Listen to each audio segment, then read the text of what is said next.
Ate, bibili sana akong taho. Naalala ko, wala pala akong cash na dala. Wala akong baon. Umuuti din. Wala akong nakapagdala.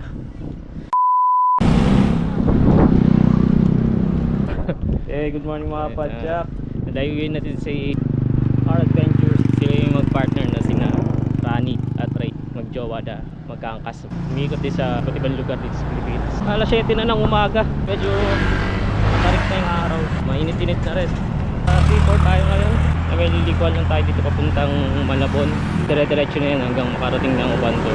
After ng Obando, yun ang Bulacan. Doon nakatira sila Our Adventures. Doon tayo may kitambay sa trip.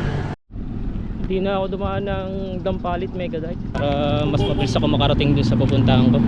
Dami nang tumatambay din doon. Oh, Bando na ata to. Fiesta ata rin sa Bando. Traffic ngayon sa Bando. Nalabasan na ng mga nagsimba. Mother's Day pala rin ngayon.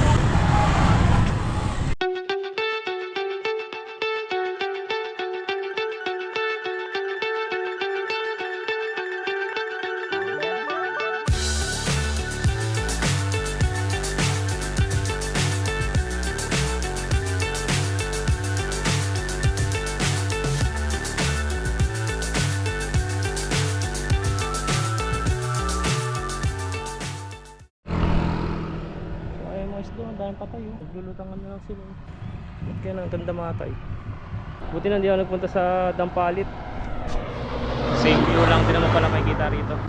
Pero sa susunod sama ko si Tito Jerry doon sa Dampalit para makita rin niya kung ano tsura doon. Dito ako sa Bando ngayon. Ayun, may napagtanungan tayo na taga Bando. Bumabaha pala dito kapag high tide. Sa kabila mga tubig to, ito medyo malapit na nga. Welcome na sa bayan ng Bulacan. Uwi po kayo. So high I'm hypnotized. What's up is down, what's left is right. Chasing stars and holding you. Ate, bibili sana akong taho. Naalala ko, wala pala akong cash na dala. Wala akong baon. Umuuti din. Wala akong nakapagdala. Doon na sa Bulacan mag-withdraw ko kahit magkano lang. Sa mismong bayan na ako ng Bulacan. Yung pupuntahan ko daw si Sir Ani. Naglalaba siya ngayon. Kasalukuyan siya naglalaba ngayon. I can't see the end, but we'll see it through.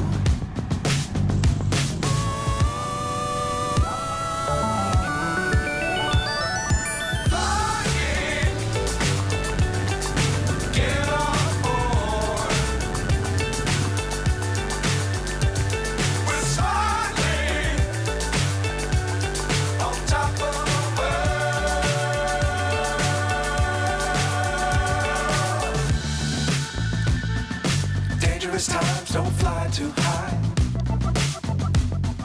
Be sure to keep the ground in sight. Fly forever if you... Dito ako ngayon kay Rani. Our Adventures po. Hello po sa inyo. Maraming salamat kay Kuya Padyak Kangkong. Nakikita ko yung mga adventures niya sa buong Pilipinas. Napanood ko yung mga iba ron, mga sobrang solid talaga. Tapos pinahin niya pa tayo rito, simula Manila hanggang Bulacan. Ito para first time ko rin nakarating dito sa Bulacan. Ay, ngayon na po ba kayo nakadaan dito? Ganda yung daan doon, parang Dampalit. Oo, kasi mostly ang dinadaanan niya, puro main highway na siya. Yung back-tour. Maganda rin sa Mitag yun, sir. Maganda yan. May ano lang, yung traffic nga lang sa Bando. Kasi maliit na yung mga kalsada. Oo, medyo maliit na. Pero nga kayo sa Bando. May mga picture rides kayo? Meron sir, kapag nakaipon-ipon tayo, ang target kasi natin is Boracay or Cebu. Yun po ang talagang next na long ride namin. Pero kailangan po namin mag-ipon, maghanap ng sponsor pa. Kasi medyo magastos nga rin po. Kasi bukod po sa budget, kailangan rin po maintenance ng bike. Kasi last na biyahe namin yun sa summer. Medyo nalaspag yung hugs and chain natin eh. Napalitan naman na. Hindi pa. Binawasan na nga yun ng link sa sobrang luwag eh. Yung sa sobrang luwag niya ito, kailangan lang nabawasan. Pero isang link. kaya pa naman umakyat hanggang dito. Ako, nakakapa... Hindi pa naman batak masyado. Hindi pa naman. Na medyo kinakabahan na ako. Siyempre sir, kapag kasi ganun, kumbaga parang nabawasan na yung lifespan ng kadena. Parang siyempre nakakaba rin na ibiyahe. Oh, ay, naputulan na kayo isang beses, di ba? Ano lang, sa kadena hindi naman po, sa Rayos lang. Sa Rayos lang. Oo. Kaya, buti hindi naman rin na Nung nasa Daraga kami, Albay, umiikot kami nun eh. Parang pang 8 araw yata namin, pang 9. Naputol yung tumunog yung sa gulong. Akala nga namin, ang naputol, ang kadena o kaya yung butasan kami. Buti, Rayos lang. Pero ano na siya, pillar na siya, pero naputol pa rin yung isa. Oo, kayang-kaya to si Ray, no? Kaya-kaya naman po, sir. Ito yung mga setup nila, oh. So, ang ganda lang nila. Dito yung mga nakita ko, punong-puno ng gamit to dito. Meron siyang bag, meron siyang dinadala. Tote bag or may isang maliit na siyang bag na dinadala minsan. Pero pagka pauwi kami, madalas medyo malaki na yung bag kasi puro souvenir eh. Tapos yung nung nakaraan, pinadala niya ata yun, yung pina-LBC nyo. Pina-LBC namin nasa nasa Apari. Kasi sabi namin talaga, inaakit naman namin yung Claveria pero may dalawa kasi siyang bag na hawak bukod dun sa dala-dala ko. Sabi ko, grabe na kasi naputol yung tsinelas ko ron tapos nakayapak nga siya nun, paakit kami. Sabi ko ganyan. Pero nakatapak naman siya dito. Sabi nga lang, mainit nga lang. Kapag magpipicture kami, bababa siya, gano'n. Tapos, medyo hassle. Tapos ang problema lang dun, medyo mainit pa ng time na yun na Claveria, dire-diretso. Nakuha nga namin maligo sa gitna ng daan. Meron kasing parang mini falls doon. Sa may parang tulay tapos sa Claveria. Road siya kasi, sir, nakita ko dumaan yung bus dun eh. Main road siya. Hindi siya tulay na malaking-malaki. Ano lang siya, parang lang. part siya ng daan, pero parang tulay na ewan siya. Hindi ko masabi kung ano yun eh. Good luck sa mga future rides niyo. Opo, sir. Maraming salamat kay Padyak Kangkong. Sa mga susunod niyang biyahe, supportahan niyo siya, tsaka sa Facebook page niya. Follow niyo rin siya, guys. Follow niyo rin siya. Our Adventures. Thank you. Thank you rin sa magpapatuloy sa akin. Thank you, Master. Marami pa akong itatanong kay Master kasi marami pa akong di napupuntahan na napuntahan niyo na. Thank you. Thank you po. Galing na nga tayo kina Sir Rani and Ray ng Our Adventures. Medyo ginugutom na ako. Video lang nakita kong ATM machine kaso hindi pa nagpapa-withdraw. Unavailable. Punta ako ng Balagtas kung ko try mag-withdraw. 10:30 na. Medyo napababa yung kwentuhan namin eh.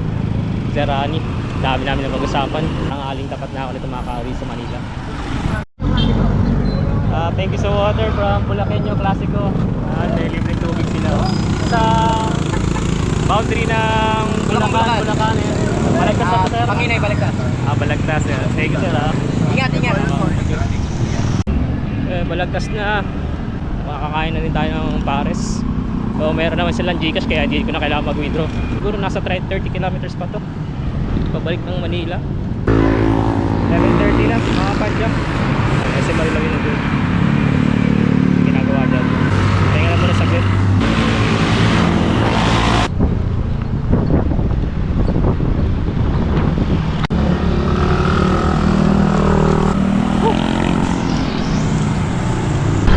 Monumento na. Thank you.